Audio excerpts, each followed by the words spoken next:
Hi there, moms. On today's episode of Raising Mommy, I speak with Jill Volpe, a certified life coach. Jill comes in to talk about ways for moms to create balance, improve their relationships, and maintain overall wellness in their hectic lives. As part of Emory Healthcare, the largest and most comprehensive hospital system in Atlanta, Emory Women's Center at Findlay offers women the highest level of care. Whether you're looking for a gynecologist for your annual Well Women checkup, an obstetrician for pregnancy care, or a reproductive health specialist, Emory Women's Center at Findlay is known for outstanding women's health care.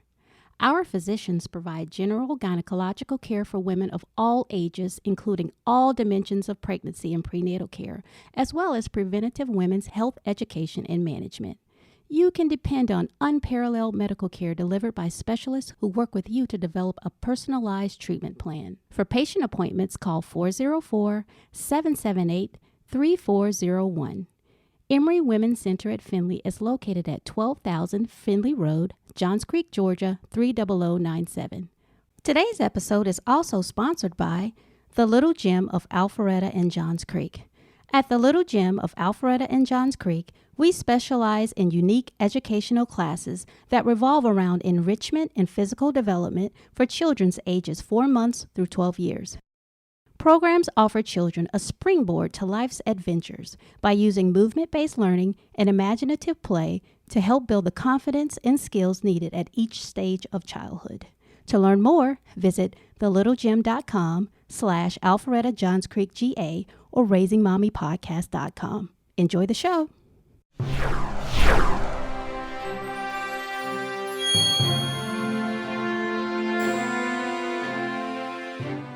Welcome to Raising Mommy, a podcast sanctuary where moms can come to listen, share, learn, and grow. I'm your host, Kimberly Tyson, vegan blogger for EatPlantsForLife.com, wife and mom of 2. On today's podcast, we're going to talk about something that most of us can relate to. Moms. Moms are never off the clock. We put everyone's needs before our own. It's difficult to maintain work-life balance for many of us who work long days and come home to our other job. Or if you're a stay-at-home mom, you work from the moment you wake up to the moment you go to bed. Sometimes our needs get lost in the shuffle and we experience burnout. The World Trade Organization recently classified the phrase burnout as a syndrome that is the result of chronic workplace stress, and it hits women harder than men. Self-care is lost during the management of work and home. How do we create balance? How do we take care of ourselves so that we can take better care of our families? And how do we deal with conflict as it arises at home and at work? Our Real Chat segment today is called Creating Balance. Joining me here in the studio, Jill Volpe, a certified life coach and energy healer, is here. She's here to talk about ways to create balance, improve relationships, and maintain overall wellness in a hectic life. Jill, thank you for being a guest today. My pleasure. Thank you for having me. So Jill, tell us about yourself. What's your background? Well, I'm a certified life coach and Reiki master teacher. Reiki is a form of energy healing, and I do other forms of healing as well. My first job really is wife and mother. I have 2 boys, crazy boys, I refer to them. One is in 4th grade and one is in 8th grade. Okay. So very busy, active life. And when I'm not doing the mom job, I am seeing clients and really doing what I feel like my life purpose is. I've been in the wellness industry for about 17 years. And prior to that, I was in the corporate world. So I've had a little bit of a taste of everything. Mm-hmm. My education is in business. And like I said, I was in the corporate world for many years. And after I got married, I decided to make what was my hobby a career path. So I've always been interested in holistic health and wellness, metaphysics. I don't really know why. There isn't anybody in my family that practices that kind of stuff, Mm-hmm. but ever since I was a kid, if I would see something on TV or in a magazine, or it would just kind of call to me. And I was always interested in sort of the unknown or the unseen. And I was introduced to Reiki through a friend of mine. And it was about this time that I was going to graduate school, and I was working full time and going to school full time, and, just really stressed and busy. Mm-hmm. And she was studying Reiki and she wanted to practice. So I was a willing volunteer. And through that, I fell in love with Reiki and what it can do. And I didn't really understand it. I just knew that I felt better after she would do a session on me. Mm-hmm. And I think somewhere in the back of my mind, I knew that I would eventually study it as well. Mm-hmm. And, so fast forward a few years, this same friend began teaching classes. And so I was one of her first students. Again, not thinking that it would be a career, Mm-hmm. but just that it would be something to add to my life or that I could share with my friends and family. And then, as time went on, I got married and we relocated. And so I had to leave the job that I had because we were moving out of state. And my husband said, if you really love this and you want to give it a try, go ahead. Now's the time. We didn't have children then. And, so it was in between jobs. And that was the beginning of it. And, That was supportive. That was very supportive. he's very supportive. So you also offer life coaching. Who's the typical client for the life coaching? So, a typical client for me, I love to work with women, generally between the ages of 40 and 60. I also work with teenagers and families, parents.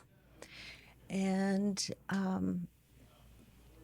the topics, I guess, that are probably the most pressing now, it tends to be life balance. Mm-hmm. Tends to be a change in the life stage that someone's at. So, for example, I have a number of clients, a number of women in their 50s whose children are graduating high school. And so they're about to become empty nesters. Mm-hmm. And they're reevaluating what's important to them. Right. They're reevaluating, career, they're reevaluating their marriage. And of course, how they're needed as a parent now going forward. Okay, so that's a really big. So navigating those life stages, because that's a big shift. From being needed all the time to okay, what next? Yeah, exactly. Absolutely. So, what are the benefits of life coaching? And do you offer that with Reiki or is that separate? It's both. Okay. So I used to offer it as a separate service. But ironically enough, I had, about a year or so ago, I had a client that asked if she could do both. I don't know why I never thought of it. I said, of course, and so I've been offering that, and more people are opting to do both.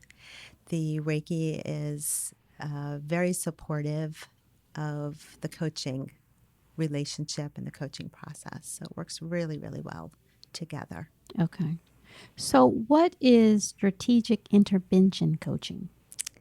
Strategic intervention coaching is a style of coaching for which I'm trained in.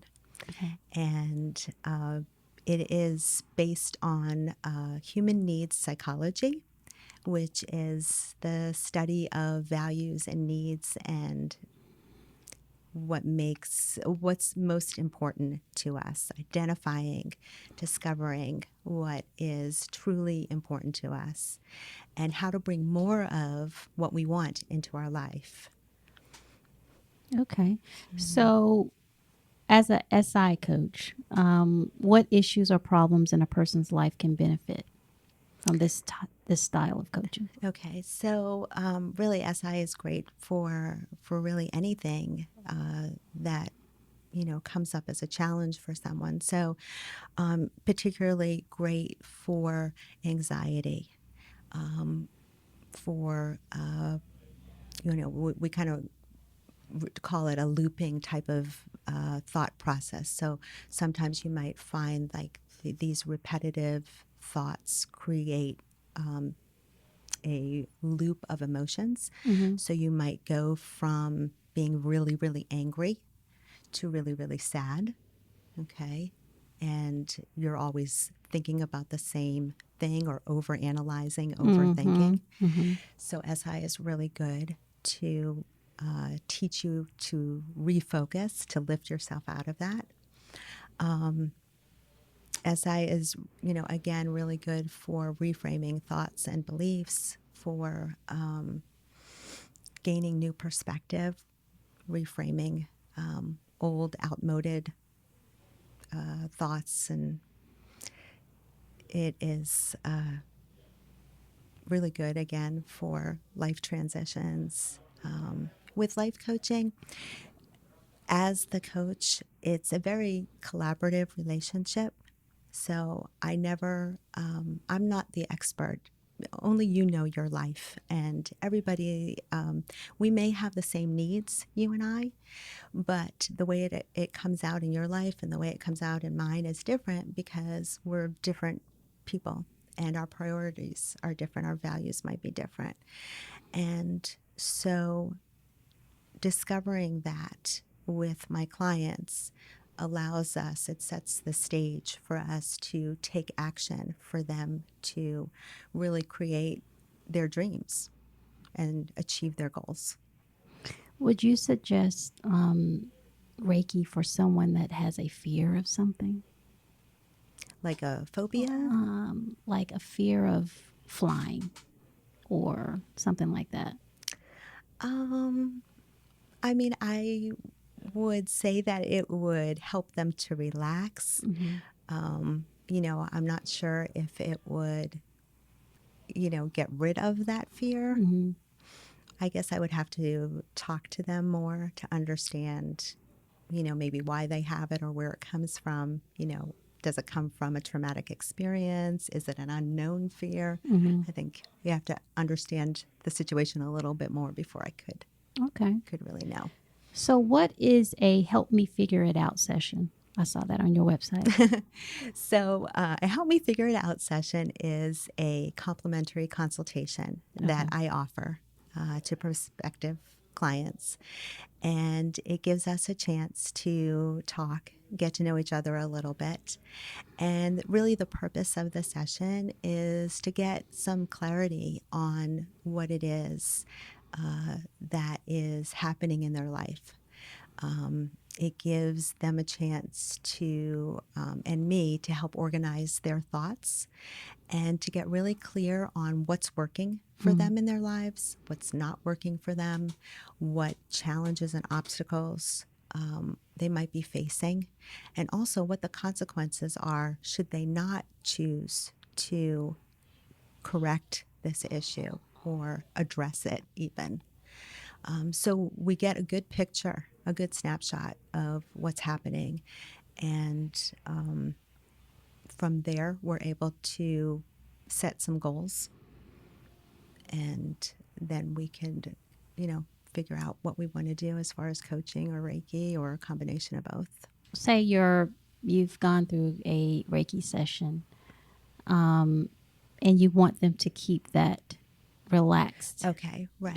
So state. with coaching and with Reiki, I always try to offer some action items. Okay, Okay. sometimes it just might be a book to read, that I think would be beneficial and Mm-hmm. to help reinforce what we've talked about. Usually, you try to give something that is a small, actionable step for them to take that reinforces what we talked about, Mm-hmm.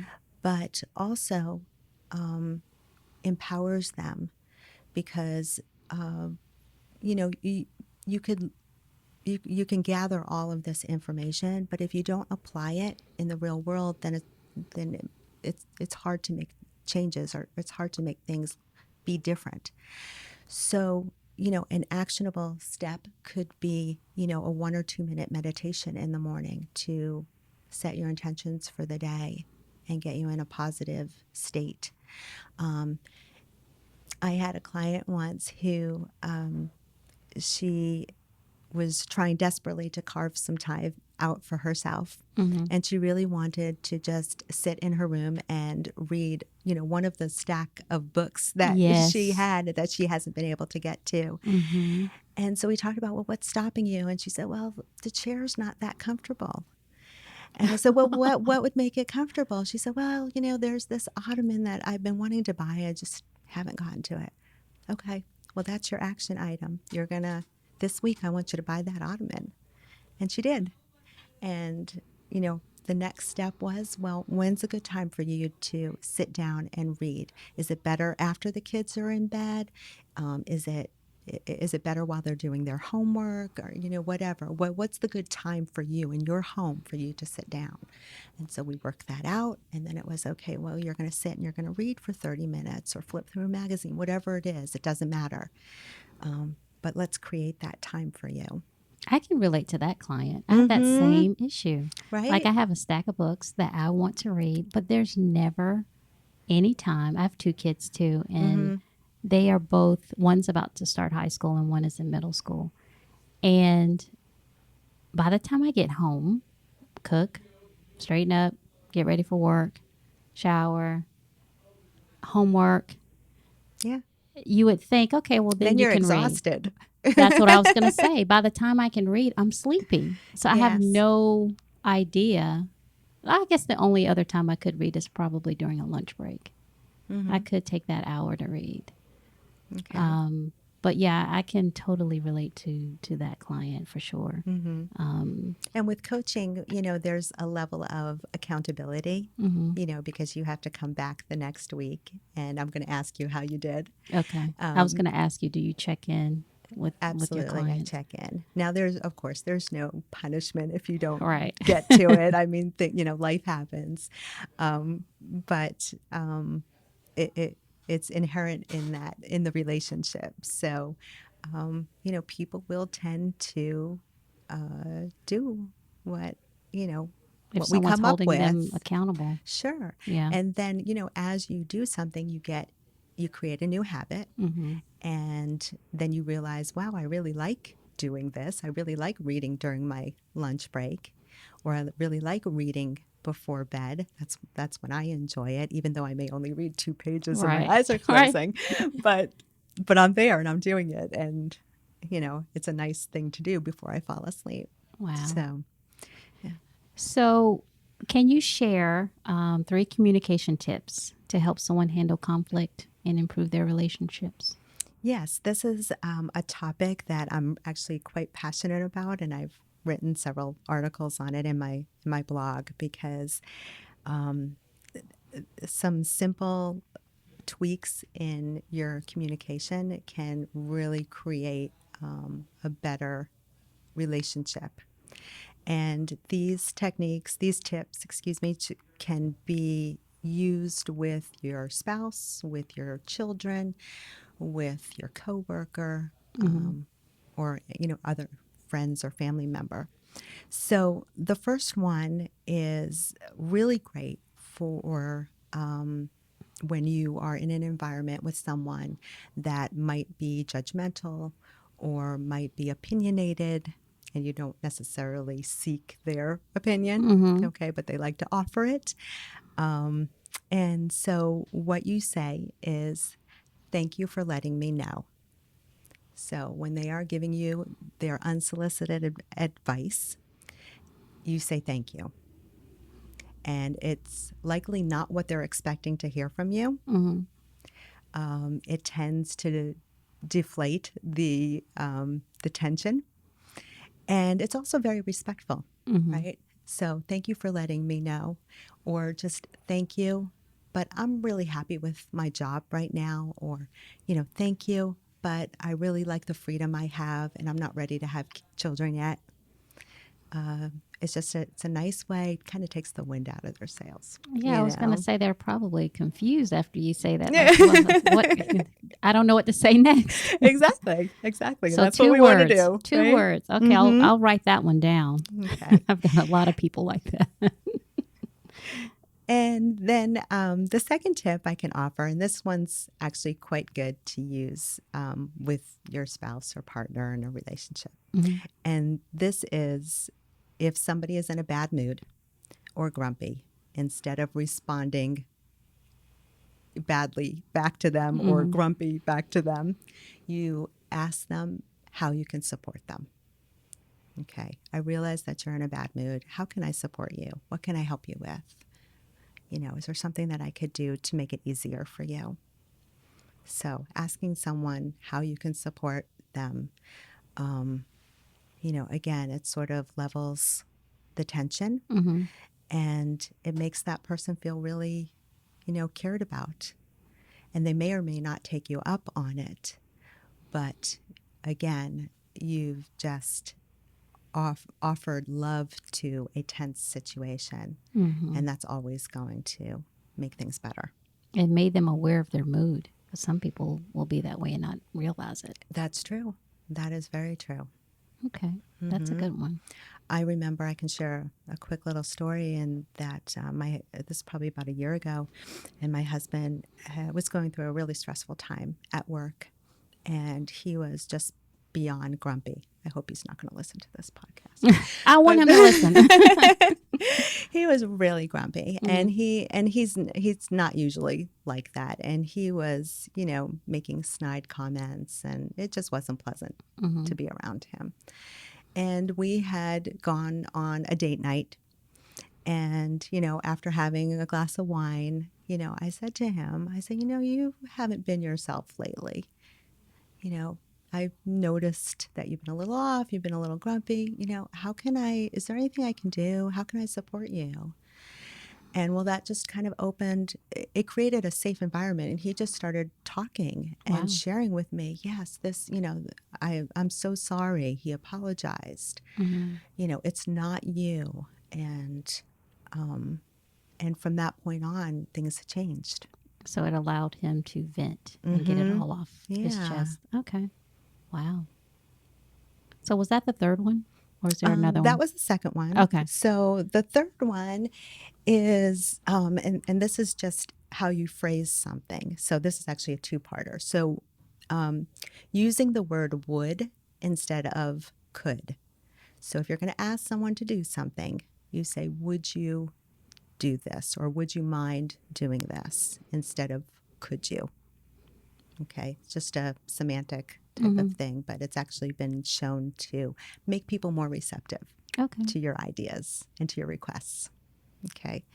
And then the final thing is to, when you are having a conversation with somebody, especially if it's a difficult one, you want to express yourself from a place of I instead of you. So instead of you did this, finger pointing. Right. Instead of blaming or shaming, we say, I feel whatever it is, or I'm feeling this right now.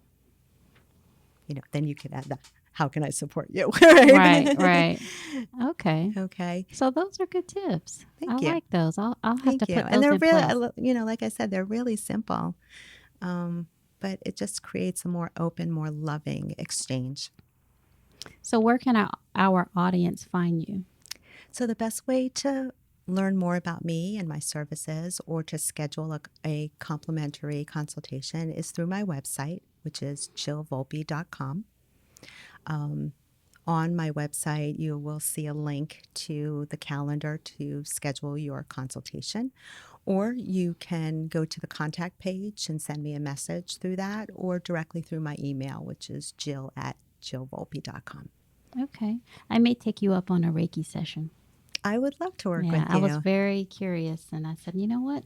I'm going to learn more about this, but, I may take you up on it. I just want to see if it will be beneficial and give me clarity on some things. Okay. Well, I'd love to work with you. I think you're going to love it.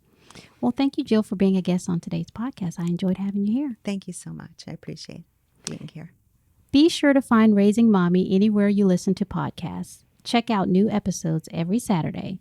Follow us on Twitter at RaisingMommyGA. Search for me on Facebook and Instagram at eatplantsforlife.com or Raising Mommy Podcast. Email me at raisingmommy@appenmediagroup.com to share the random, fun, and sweet things that your kids say, text, or do for our Off the Cuff Kids segment. Remember, first names only, and please include the age or grade of your child. If you have a screenshot of the text or a note or photo of the deed, please also include it in your submission. As always, thanks for listening.